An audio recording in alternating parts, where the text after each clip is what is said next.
আজকে আমি ইনশাআল্লাহ পবিত্র কোরআনের কিছু গুরুত্বপূর্ণ আয়াতের আমল আপনাদের সামনে উপস্থাপন করার চেষ্টা করব।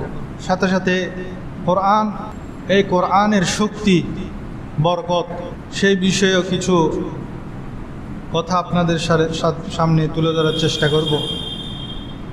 পবিত্র কোরআনের প্রতিটি হরফ, প্রতিটি আয়াত, প্রতিটি সূরার আলাদা আলাদা বরকত আছে। তবে তার মধ্যে কিছু সূরা বা কিছু আয়াতের স্পেশাল বরকত রয়েছে, যে সম্পর্কে হুজুর পাক সাল্লাল্লাহু আলাইহি ওয়াসাল্লাম, সাহাবায়ে কেরাম, বুজুর্গানে দ্বীন আমল করেছেন এবং এর ফল পেয়েছেন। একসময় পূর্ববর্তী জামানায় বুজুর্গানে দ্বীন পানির গ্লাসের মধ্যে সূরা ফাতিহা পড়ে ফুঁক দিলে যদি বলতো যে হুজুর ফুঁক তো পড়ে নাই, আরেকটা ফুঁক দেন, এমন আছে যে দ্বিতীয় ফুঁক দেওয়ার সাথে সাথে গ্লাস ফেটে গেছে। তাসির ছিল, সেই কোরআন এখনও আছে, জবানের তাসির চলে গেছে। সাহাবায়ে কেরাম তারাও সূরা ফাতিহা পড়ে সাপে কাটা রুগীকে ফুঁক দিয়েছে, সাথে সাথে ভালো হয়ে গেছে, যেটা বুখারী শরীফের হাদিসে আছে, হাদিস নাম্বার 5007। সাহাবায়ে কেরাম একটি কবিলার পাশ দিয়ে যাচ্ছিলেন, ওই কবিলার সর্দারকে সাপে কেটেছে। সাপে কাটার কারণে সে মৃতপ্রায়। তখন একটা মেয়ে এসে তাদেরকে বলল যে আপনাদের মাঝে এমন কেউ কি আছেন যে ঝাড়ফুঁক করে? ঝাড়ফুঁককে আরবিতে বলে রোকাইয়া। তো তখন একজন সাহাবী বলে যে আমি পারবো। উনি গেলেন, যাওয়ার পর উনি তাকে শুধু সূরা ফাতিহা পড়ে ফুঁক দিয়েছেন, সাথে সাথে সে কবিলার সর্দার সুস্থ হয়ে গেলেন এবং খুশিতে তাকে 30টি ছাগল দিলেন। কয়টি ছাগল? 30টি ছাগল। এখন তিনি যখন ওই 30টি ছাগল নিয়ে আসলেন, তখন ওনার সঙ্গীরা তাকে প্রশ্ন করছেন, আকুনতা তুহসিনু রুকাইয়া, তুমি কি ভালোভাবে ঝাড়ফুঁক করতে পারো কিনা? আকুনতা তাহসিনু রুকাইয়া, তুমি কি ঝাড়ফুঁক জানো, ভালোভাবে জানো? ফাকালা মা রাকাইতুহু ইল্লা বিফাতিহাতিল কিতাব। ওই সাহাবী বলেন, আমি তো শুধুমাত্র সূরা ফাতিহা পড়ে তাকে ফুঁক দিয়েছি, সে সুস্থ হয়ে গেছে। সবাই বলেন সুবহানাল্লাহ। এটা জবানের তাসির, এখনও সেই সূরা ফাতিহা আছে। কিন্তু এখন আমরা যদি একজন সাপে কাটা রুগীকে সূরা ফাতিহা কোনো পুরো কোরআন শরীফ পড়েও ফু দিই, সাপে কাটা রুগী নয়, একটা সর্দি রোগও ভালো হবে না, জ্বর হলেও ভালো হচ্ছে না। এর কারণ কি? প্রথম কারণ হলো আমাদের জবানের তাসির কমে গেছে। কোরআন ঠিক আছে, সূরা ফাতিহাও ঠিক আছে। দ্বিতীয় কারণ হলো আমাদের গুনার কারণে, আমাদের গুনাহ বৃদ্ধি হওয়ার কারণে আমরা পুরা কোরআন শরীফ পড়েও ফু দিলে কাজ হয় না। তৃতীয় নম্বর কারণ হলো আমাদের আকীদা দুর্বল হয়ে গেছে। এই কোরআন যে শেফা, ওয়ানুনাজ্জিলু মিনাল কোরআনি মা হুয়া শিফাউন ওয়া রাহমাতুল লিল মুমিনিন, আল্লাহ তাআলা বলছেন আমি এই কোরআন শেফা হিসেবে নাজিল করেছি। সে আকীদা আমাদের নাই, সে বিশ্বাস, কোরআনের উপর সে বিশ্বাস আমাদের নাই, যার কারণে আমাদের ওই রুকাইয়ার মধ্যে কাজ হয় না, পুরো কোরআন শরীফ পড়ে ফু দিলেও কাজ হয় না। সেজন্য আমাদের কোরআনের উপর আস্থা রাখতে হবে, গুনাহ থেকে বাঁচতে হবে এবং হারাম থেকে বাঁচতে হবে, তাহলে আমাদের রুকাইয়ার মধ্যেও ফল আসবে। অনেকে বিপদে পড়লে হুজুর ডেকে 1,25,000 বার দোয়া ইউনুসের খতম পড়ে। বিপদের মধ্যে দোয়া ইউনুসের খতম পড়ে না? অনেকে শুনছেন না? 1,25,000 বার দোয়া ইউনুসের আয়াত, এটা কোরআনের আয়াত। লা ইলাহা ইল্লা আনতা সুবহানাকা ইন্নী কুনতু মিনাজ জালিমিন। বলেন, লা ইলাহা ইল্লা আনতা সুবহানাকা ইন্নী কুনতু মিনাজ জালিমিন। এই দোয়াটি পড়ে হযরত ইউনুস আলাইহিস সালাতু ওয়াস সালাম 3টি গভীর অন্ধকার থেকে নিষ্কৃতি পেয়েছিলেন। মাছের পেটের অন্ধকার, রাতের অন্ধকার, সমুদ্রের গভীরতার অন্ধকার। 3টি গভীর অন্ধকারের মুসিবতের মধ্যে হযরত ইউনুস আলাইহিস সালাতু ওয়াস সালাম গ্রেফতার হয়ে গিয়েছিলেন। তিনি কয়বার পড়েছেন দোয়া ইউনুস? কয়বার পড়েছেন? আমাদের ঘরে কোনো মুসিবত আসলে আমরা কি করি? দোয়া ইউনুসের খতম পড়াই। 20-30 জন হুজুর ডেকে, ওনারা শুধু তেতই বিছিনে হিসাব রাখার জন্য, মুসিবত থেকে উদ্ধারের জন্য 1,25,000 বার দোয়া ইউনুসের খতম পড়ে। 1,25,000। এরপরও বলে হুজুর হয় নাই, বিপদ থেকে তো উদ্ধার হলো না। ইউনূস আলাইহিস সালাম কয়বার পড়ছেন মাছের পেটের ভিতর? শুধু একবার। ইউনূস আলাইহিস সালাম মাছের পেটের ভিতর শুধু একবার পড়েছেন। আমরাও যদি সেই রকম ইউনূস আলাইহিস সালামের মধ্যে যে খাশিয়াতিল্লাহ, আল্লাহর ভয় ছিল, আল্লাহর উপর ভরসা ছিল, আল্লাহর উপর তাওয়াক্কুল ছিল, আকীদা শুদ্ধ ছিল, সেই আকীদা নিয়ে, আল্লাহর উপর তাওয়াক্কুল নিয়ে, একমাত্র খালেস আল্লাহর উপর ভরসা করে, হুজুর লাগবে না, আপনি একবার পড়েন, আল্লাহকে পরিপূর্ণ বিশ্বাস করে আপনি একবার পরের কাজ হয়ে যাবে। হুজুরও লাগবে না, আপনার 5-10 হাজার টাকা খরচও হবে না, আপনি অন্তর থেকে আল্লাহর উপর আস্থা রেখে একবার পড়লে কাজ হয়ে যাবে। হযরত ওমর রাদিয়াল্লাহু তাআলা আনহু জামানায় রোমের বাদশা, ওনার একটা মাথার ব্যথা ছিল, প্রচণ্ড ব্যথায় তিনি কাতর থাকতেন, সবসময় ব্যথা করত। তিনি হযরত ওমর রাদিয়াল্লাহু তাআলা আনহুর কাছে চিঠি লিখলেন, আমার মাথার ব্যথা, আপনি একটু এটার প্রতিকার দেন। আপনারা তো বলছেন কোরআন হলো তিবিয়ানান লিকুল্লি শাই, কোরআনের মধ্যে সব কিছু আছে, আমার মাথা ব্যথার কোনো চিকিৎসা আছে কিনা একটু বলেন। হযরত ওমর রাদিয়াল্লাহু তাআলা আনহু একটা টুপি পাঠাই দিলেন হাদিয়া। রোমের বাদশাহ যখন টুপিটা দিত, মাথা ব্যথা গায়েব, টুপি খুলে রাখতো, আবার মাথা ব্যথা শুরু। আশ্চর্য হয়ে গেলেন। তখন তিনি পরীক্ষা করে দেখলেন এর ভিতর কী আছে দেখতে হবে। তিনি টুপিটা খুললেন, সেলাই খুলে দেখেন সেখানে একটা কাগজের টুকরার মধ্যে শুধু লেখা বিসমিল্লাহ। সবাই বলুন সুবহানাল্লাহ। শুধু বিসমিল্লাহ লেখা। সে বিসমিল্লাহ আছে না এখনো? এখন পুরো কোরআন শরীফ সিলাই দিলেও কি মাথা ব্যথা যায়? যায় না। কারণ কি? কোরআনের গুণ চলে গেছে নাকি? কোরআনের গুণ যায় নাই। আমাদের আমলের দুর্বল, আমাদের ইমানের দুর্বলতার কারণে আমরা এই কোরআন থেকে বরকত হাসিল করতে ব্যর্থ হয়ে যাচ্ছে। সেই কোরআন এখনও আছে, তখনও ছিল, কিয়ামত পর্যন্ত থাকবে, কিন্তু সেই কোরআন থেকে আমরা ফায়দা হাসিল করতে ব্যর্থ হয়ে গেছি। এটা আমাদের ব্যর্থতা ছাড়া আর কিছুই নয়। হযরত কুতুবউদ্দিন বখতিয়ার কাকি রহমতুল্লাহ আলাইহির নাম আপনারা শুনেছেন। ওনার এক শাগরিদ এসে বলে, হুজুর আমি খুব অভাবে আছি, মেয়েটার বিয়ে দিতে হবে, অনেক টাকা কর্জ হয়ে গেছে, নানান অভিযোগ, আমদানি কম হয়ে গেছে, ইনকাম কম, খরচ বেশি, সেরকম সমস্যা এখন প্রায় করে। ইনকাম কম, খরচ বেশি। কুতুবউদ্দিন বখতিয়ার কাকি তাকে বললেন, তুমি একটা ডিম নিয়ে আসো। সে বাজার থেকে একটা ডিম নিয়ে আসলো। হযরত কুতুবউদ্দিন বখতিয়ার কাকি রহমতুল্লাহ আলাই ডিমটা হাতের মুঠোর মধ্যে নিলেন, নিয়ে শুধু পড়লেন বিসমিল্লাহির রহমানির রহিম, তাকে দিলেন। সে নিল, দিয়ে দেখে সেটা ডিম নাই, সেটা স্বর্ণের ডিম হয়ে গেছে। সবাই বলেন সুবহানাল্লাহ। সে তো মহা খুশি, স্বর্ণের ডিম নিয়ে গেল বিক্রি করে। সে মহা আনন্দে মেয়ের বিয়ে দিল, কর্জ পরিশোধ করলো, খুব আরাম আয়েশে ডান হাতে বাম হাতে খরচ করতে লাগলো। তখন তার স্ত্রী বলছেন যে হুজুর আপনাকে কিছু সম্পদ দিয়েছে, স্বর্ণের একটা ডিম দিয়েছে, আপনি এমনভাবে খরচ করছেন, কিছুদিন পর তো আবার একই অবস্থা হবে, আবার গরিব হয়ে যাবে, তখন কি করবেন? তখন ওই লোকটি বলে যে আমি তো সূত্র শিখে ফেলছি, ডিমকে স্বর্ণ কেমনে বানানো যায় সেটা তো আমি জানি। এখন টাকা পয়সা যখন শেষ, সে বাজার থেকে একদম অনেকগুলো ডিম কিনে নিয়ে আসলো। আনি সে রাত্রে উজু বানায়, সুন্দর করে যায় নামাজে বসে ডিম সমূহ সামনে রাখলো, একটা একটা নেই, আর বিসমিল্লাহির রহমানির রহিম পরে পরে ফুঁক দেয়। একবার পরে কাজ হয় না, দুইবার পরে কাজ হয় না, করতে করতে পুরো রাত শেষ, সারা রাত সে বিসমিল্লাহ পরে পরে ফুঁক দিতে লাগলো। একটা ডিমও আর স্বর্ণে পরিণত হলো না। তো সবগুলা ডিম নিয়ে কুতুবউদ্দিন বখতিয়ার কাকি রহমতুল্লাহ আলাই ওনার দরবারে চলে গেলেন। গিয়ে বলে, হুজুর আপনি তো দেখলাম শুধু বিসমিল্লাহির রহমানির রহিম পরে ডিমে ফুঁক দিয়েছেন, সেটা স্বর্ণের ডিম হয়ে গেল। এখন আমার ওই টাকা তো খরচ হয়ে গেছে, কালকে সারা রাত আমি বিসমিল্লাহ পড়েছি, একটা ডিমও তো স্বর্ণ হয় না।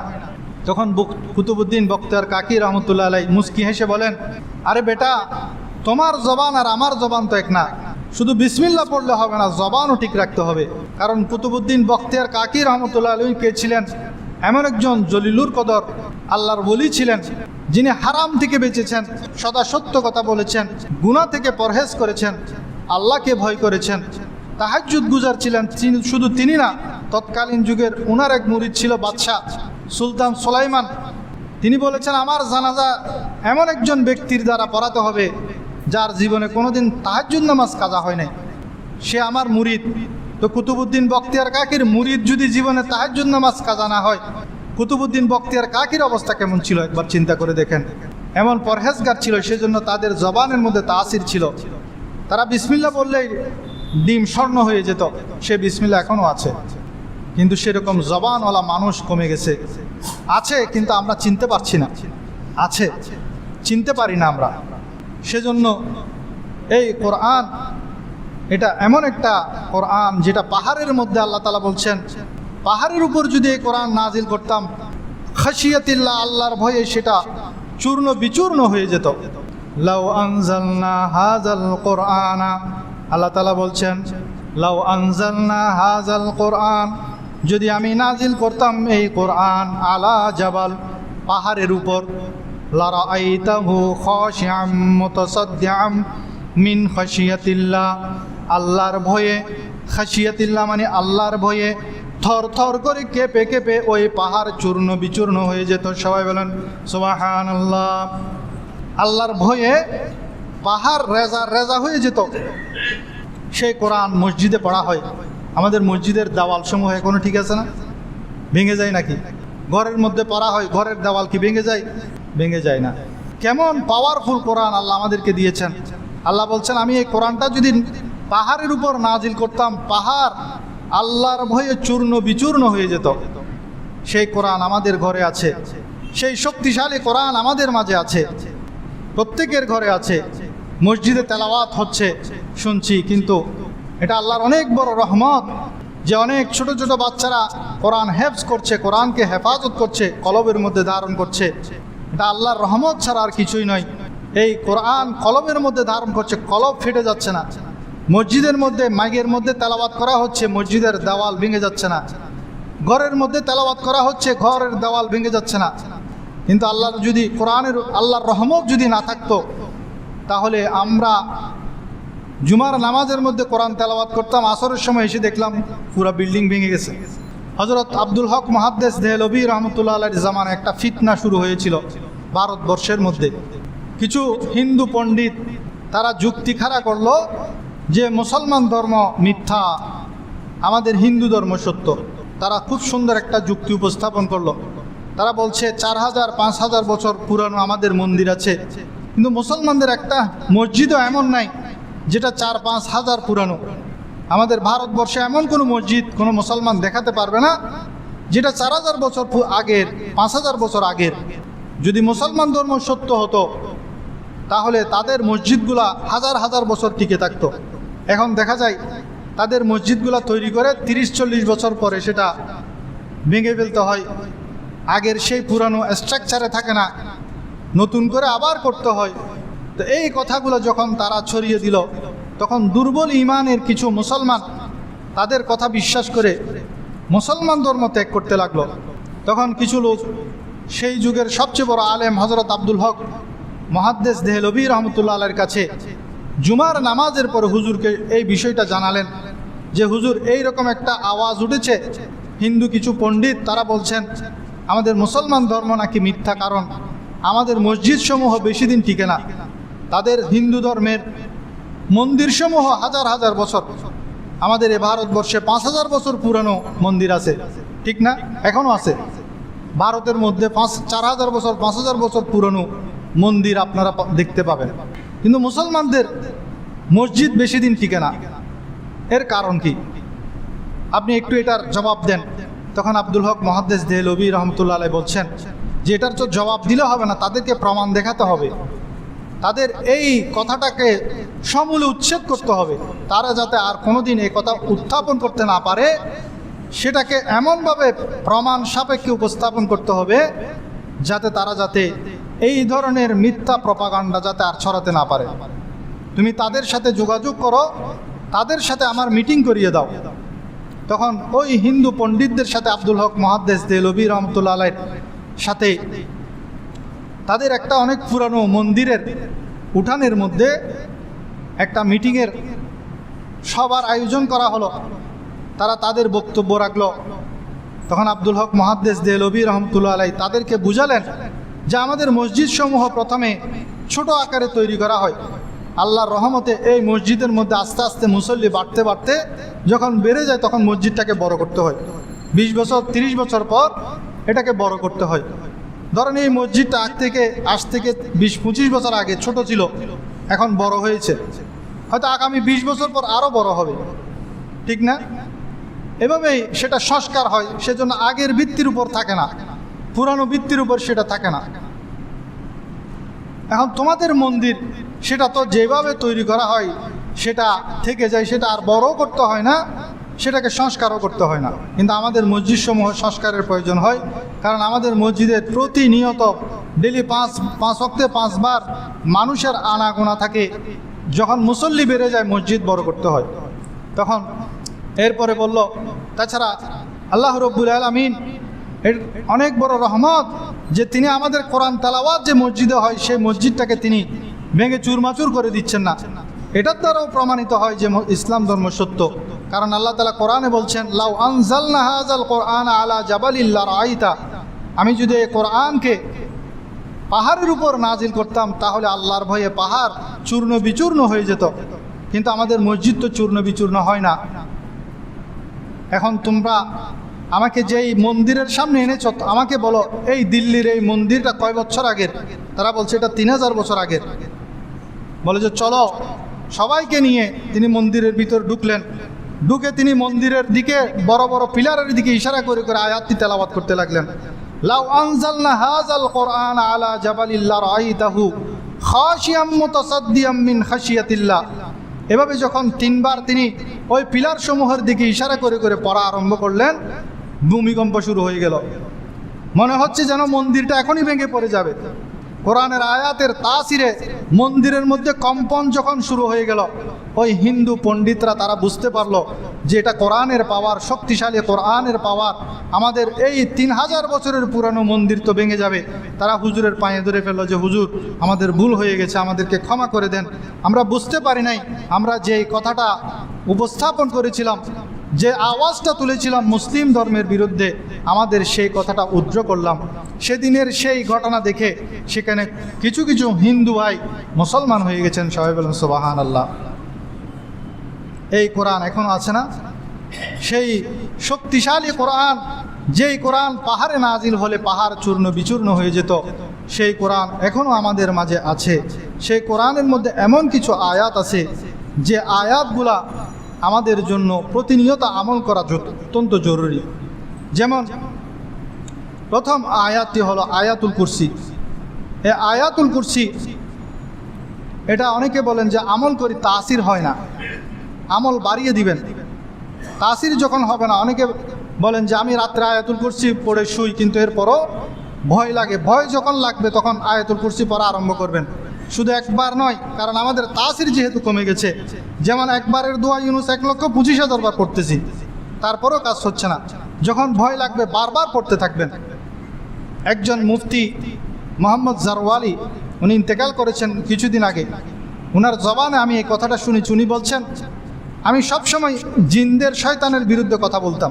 একদিন আমি স্বপ্নে দেখলাম 2 জন জিন আমাকে স্বপ্নে বলছেন যে তুমি সবসময় আমাদের বিরুদ্ধে কথা বলো, কিভাবে আমাদেরকে দমানো যাবে এই ধরনের মানুষকে ওজিফা দিয়ে থাকো। আজকে তোমাকে পেয়েছি, তোমার ঘাড় মটকে দেব। তখন মুফতি জারওয়ালি উনি বলছেন যে আমি আয়াতুল কুরসি পড়া শুরু করলাম বড় করে। তখন ওই জিনগুলো বলছে, তোমার আয়াতুল কুরসিকে আমরা ভয় পাই না, কিন্তু আয়াতুল কুরসিকে ভয় স্বয়ং তাদের সর্দার যে শয়তান, বড় শয়তান, সেই তো ভয় পায়।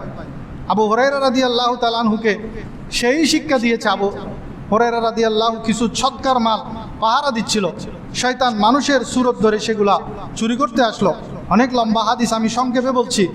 ধরে ফেলল, সে বলল যে আমি গরিব মানুষ, সেজন্য আমি চুরি করতে এসেছি। সাহাবীরা তো দয়ালু ছিল, ছেড়ে দিল। দ্বিতীয় দিন আবার আসলো, আবার ধরে ফেললো। আজকেও কাকুতি মিনতি করলো, ছেড়ে দিল। তৃতীয় দিন আবার আসলো, আজকে কিন্তু আর ছাড়ছে না। যখন ছাড়ছে না তখন শয়তান আবু হুরায়রাকে বলল যে আমি তোমাকে ইলম শিখাবো। আবু হুরায়রা ইলমের পাগল ছিল, জ্ঞান অর্জনের পাগল ছিল, নতুন নতুন শিকার পাগল ছিল। সেজন্য বলে যে কি ইলম? বলে যে তুমি রাত্রে যখন আয়াতুল কুরসি একবার পড়বে তাহলে আল্লাহ তাআলা তোমার জন্য সারা রাত্রির জন্য একজন হেফাজতকারী নিযুক্ত করবেন, ফেরেশতা। সারা রাত সে তোমাকে পাহারা দিবে, সব ধরনের বিপদ আপদ মুসিবত থেকে তোমাকে হেফাজত করবে। একবার চিন্তা করেন না, আল্লাহ তাআলা আমাদেরকে কিভাবে হেফাজত করছেন। আপনি যদি এমনি হা করে দিনের মধ্যে থাকেন, মশা ঢুকবে আর বাহির হবে না।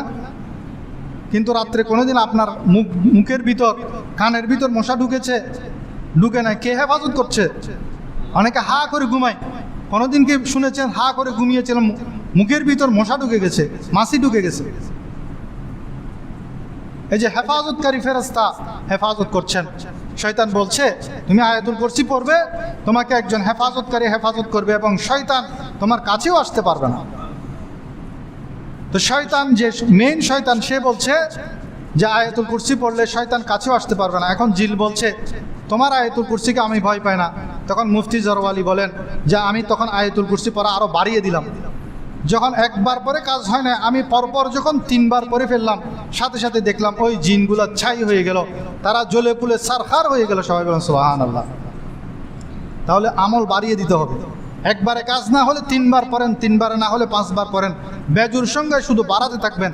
অবশ্যই কোরআনের তাসির, কোরআনের এই উপকারিতা আপনি পাবেন। এবং নামাজের পরে, প্রত্যেক নামাজের পরে একবার আয়াতুল কুরসি পড়বেন, এই আমলটা করার চেষ্টা করবেন। এরপরে 24 ঘন্টায় কোনো ধরনের অপছন্দনীয় কিছু দেখা থেকে বাঁচার জন্য একটি আমল আছে। সুনানে দারিমির 3425 নম্বর হাদিস, আবু হুরায়রা রাদিয়াল্লাহু তাআলা আনহু থেকে বর্ণিত, আল্লাহ রাসূল সাল্লাল্লাহু আলাইহি ওয়াসাল্লাম বলেন, যেই ব্যক্তি সকালবেলা আয়াতুল কুরসি একবার, সূরা ফাতিহা একবার, সূরা মুমিনুনের প্রথম 3 আয়াত একবার পাঠ করবে, সন্ধ্যা পর্যন্ত সে সারাদিন কোনো ধরনের অপছন্দনীয় জিনিস, আপনি যেটা অপছন্দ করেন এমন কোনো জিনিস আপনি শুনবেনও না, দেখবেনও না। আপনি এমন একটা জিনিস অপছন্দ করেন, সেটা আপনার চোখে পড়বে না। আল্লাহ আপনাকে সে অপছন্দনীয় জিনিস থেকে হেফাজত করবেন। সকালে একবার সূরা আয়াতুল কুরসি একবার, সূরা ফাতিহা একবার এবং সূরা মুমিনুনের প্রথম 3 আয়াত, হামিম তানজিলাল কিতাবি মিনাল্লাহিল আজিজিল আলিম ইলা আখিরিল আয়াত, ছোট ছোট 3টা আয়াত। এরপরে সবচেয়ে স্পেশাল কোরআনের মধ্যে 2টা আয়াত আছে। সেই 2টা আয়াত হলো, যে 2টা আয়াত আল্লাহ রাব্বুল আলামিন নবী করিম সাল্লাল্লাহু আলাইহি ওয়াসাল্লামকে মেরাজের রাতে উপহার দিয়েছেন। বাকি সব আয়াত তো জিবরাইল আলাইহিস সালাম নিয়ে আসছেন, কিন্তু 2টা আয়াত শুধু আল্লাহ তাআলা স্পেশালি আমার নবীকে মেরাজের মধ্যে নিয়ে সেখানে উপহার দিয়েছেন। সেই 2টা আয়াত হলো সূরা বাকারার শেষের 2টা আয়াত, আমানার রাসূলু বিমা উনজিলা ইলাইহি মির রাব্বিহি ওয়াল মুমিনুন, এই আয়াতটা এবং এর পরের আয়াত, এই 2টা আয়াত যদি আপনি পড়েন তাহলে নবী করিম সাল্লাল্লাহু আলাইহি ওয়াসাল্লাম বলেন যে রাত্রে এই 2টি আয়াত তেলাওয়াত করবে, সারা রাতের জন্য এই 2টি আয়াত তার জন্য যথেষ্ট হবে। কীরকম যথেষ্ট হবে? ভয়ভীতি থেকে যথেষ্ট হবে, মানুষের ক্ষতি থেকে যথেষ্ট হবে, বিপদ আপদ থেকে যথেষ্ট হবে, দুঃসংবাদ থেকে যথেষ্ট হবে, টেনশন থেকে যথেষ্ট হবে, আপনার সব ধরনের জিন্নাত শয়তানের আক্রমণ থেকে যথেষ্ট হবে, মানুষের শত্রুরা আক্রমণ করবে সেটার জন্য যথেষ্ট হবে, চোর ডাকাতের হামলার জন্য যথেষ্ট হবে। এই 2টা আয়াত যদি আপনি রাত্রে পড়েন তাহলে সব কিছুর জন্য আমার নবীজি বলছেন এই 2টা আয়াত তোমার জন্য যথেষ্ট হবে। সেজন্য রাত্রেও আপনি আয়াতুল কুরসি পড়বেন, শয়তান কাছে আসতে পারবে না। ফরজ নামাজের পরে আয়াতুল কুরসি পড়বেন, মৃত্যুর পরে আপনি সোজা জান্নাতে চলে যাবেন।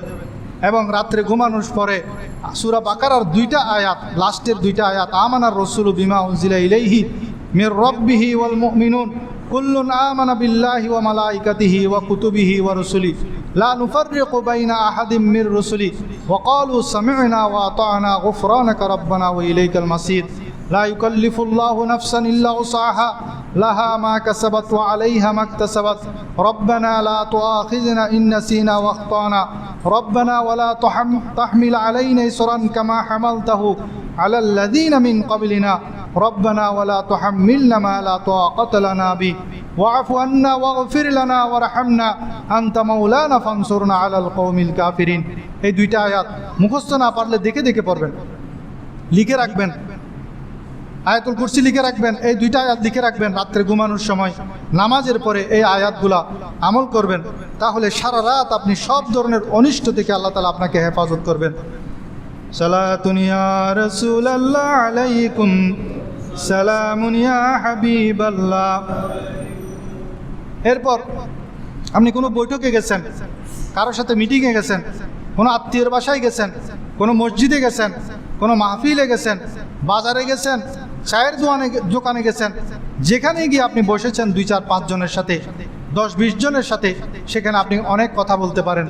কথার মধ্যে কোনো ধরনের ভুল ভ্রান্তি হতে পারে, সেই ভুলের কারণে, জবানের কথার কারণে আপনার ফিতনা সৃষ্টি হতে পারে, আপনার শত্রু সৃষ্টি হতে পারে, আপনার বিরুদ্ধে আঙ্গুল তুলতে পারে, আপনার সমালোচনা করতে পারে। পারে না?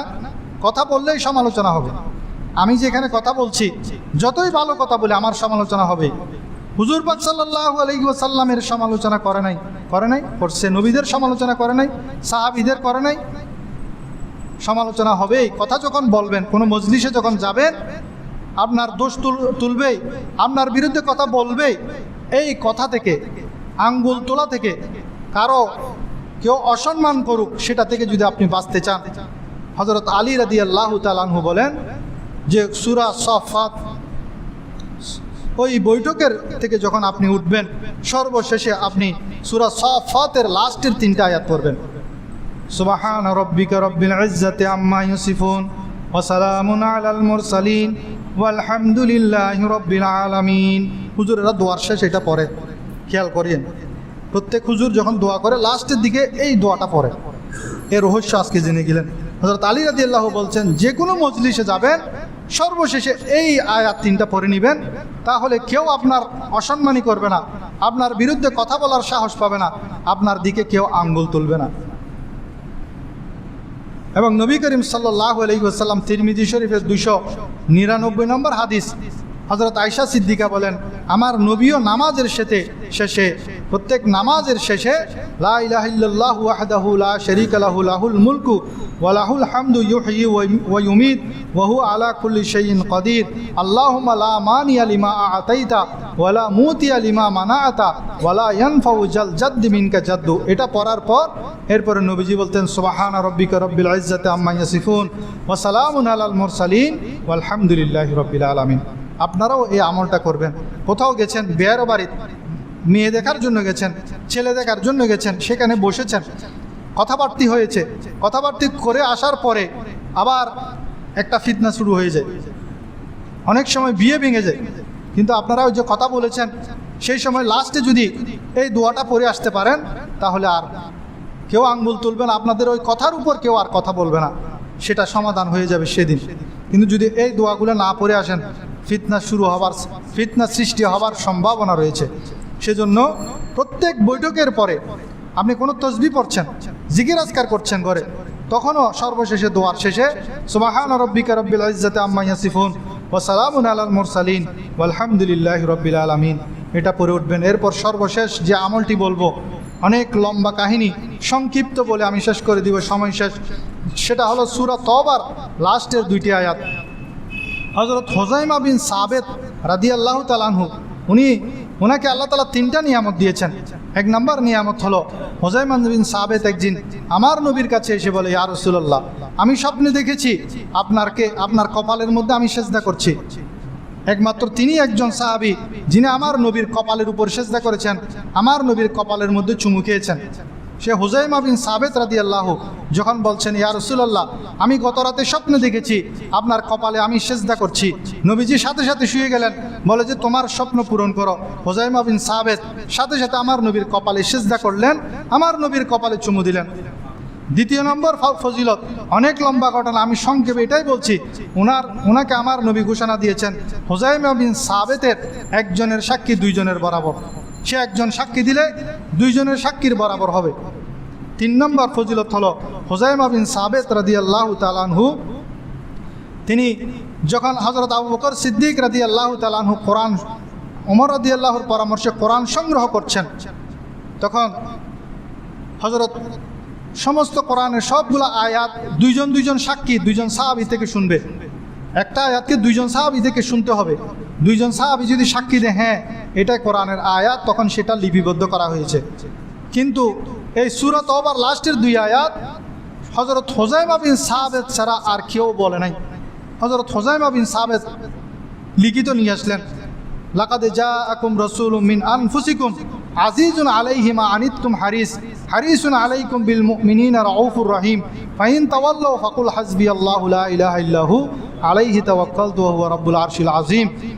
যখন এই দুইটা আয়াত আনলো, উনার এই আয়াতের পক্ষে আরেকজন সাক্ষী মিলছে না, তখন আবু বকর সিদ্দিক বলছেন, হুযায়ফা বিন সাবিতের ব্যাপারে আমার নবী একটা ঘোষণা দিয়েছেন, হুযায়ফা বিন সাবিতের একজনের সাক্ষী দুইজনের বরাবর।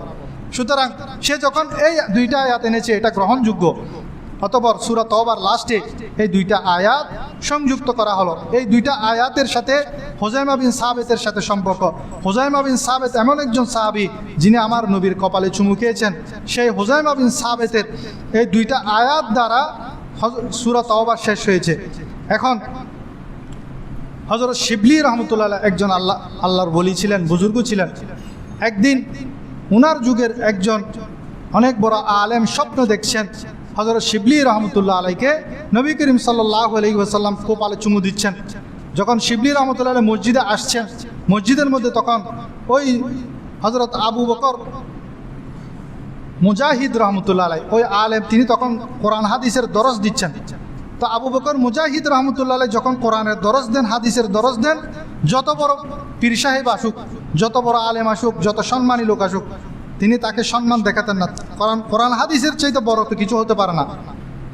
কোরআন হাদিসের বয়ান যখন হবে তখন কাউকে সম্মান করার দরকার নাই। কিন্তু আজকে আবু বকর মুজাহিদ রহমতুল্লাহ আলাইহি এত বড় আলেম, আর উনি হলেন একজন সাধারণ পাবলিক বুজুর্গ মানুষ। উনি যখন আসছে, তিনি বসা থেকে উঠে গেলেন, দাঁড়িয়ে গিয়ে তাড়াতাড়ি গিয়ে ওনাকে জড়িয়ে ধরলেন, হযরত শিবলি রহমতুল্লাহ আলাইহির কপালের মধ্যে চুমু খেলেন। এবার শিবলি রহমতুল্লাহ আলাইহি উনি মসজিদের এক কোনায় দাঁড়িয়ে নামাজ পড়ছেন, আর মুজাহিদ রহমতুল্লাহ আলাইহি আবু বকর মুজাহিদ উনি আবার দরস দিচ্ছেন। ছাত্ররা প্রশ্ন করলো, হুজুর আমরা তো জীবনে দেখি না আপনি দরস দেওয়ার সময় কাউকে সম্মানার্থে ইস্তেকবাল করেছেন, কাউকে স্বাগতম জানিয়েছেন, আজকে কেন ভিন্ন কাজ করলেন? তখন তিনি বলছেন, আমি গত রাতে স্বপ্ন দেখেছি এই লোকটি আমার নবীর মজলিসে গেছেন, সেখানে আমিও ছিলাম, আমাদের সাথে নবী করিম সাল্লাল্লাহু আলাইহি ওয়াসাল্লাম বসেছিলেন। এই লোকটি যখন শিবলি রহমতুল্লাহ আলাইহি যখন আমার নবীর মজলিসে প্রবেশ করলো, নবী করিম সাল্লাল্লাহু আলাইহি ওয়াসাল্লাম আমাদেরকে ছেড়ে তার দিকে দৌড়ে গেলেন, তাকে জড়িয়ে ধরে তার কপালে চুমু খেয়েছে। এই শিবলি রহমতুল্লাহ আলাইহি যাকে আমার নবী দাঁড়িয়ে ইস্তেকবাল করে সম্মান করে চুমু খেয়েছে, আমি কে যে তাকে সম্মান দেখাবো না? আমার নবী যেটা করেছেন স্বপ্নের মধ্যে আমি যেটা দেখেছি সেটাই আমি করেছি। এবং আমরা নবীজিকে প্রশ্ন করলাম, ইয়া রাসূলুল্লাহ আজকে শিবলিকে এত সম্মান দেখানোর কারণ কি?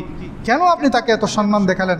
তখন আমার নবীজি জবাব দিলেন, সে প্রত্যেক নামাজের পরে সূরা তাওবার এই দুইটা আয়াত পড়ে, লাকাদ জাআকুম রাসূলুন এই আয়াত দুইটা পড়ার পরে সে তিনবার সাল্লাল্লাহু আলাইকা ইয়া মুহাম্মদ, সাল্লাল্লাহু আলাইকা ইয়া মুহাম্মদ এই দুরূদ শরীফটা তিনবার পড়ে। সে নিয়মিত এই আমলটা করে, এটা আমার অনেক পছন্দ হয়েছে, সেজন্য আমি তাকে এইভাবে ইস্তেকবাল করেছি, তাকে চুমু দিয়েছি। আমরাও যদি করি আল্লাহর নবী আমাদের উপরও খুশি হবেন।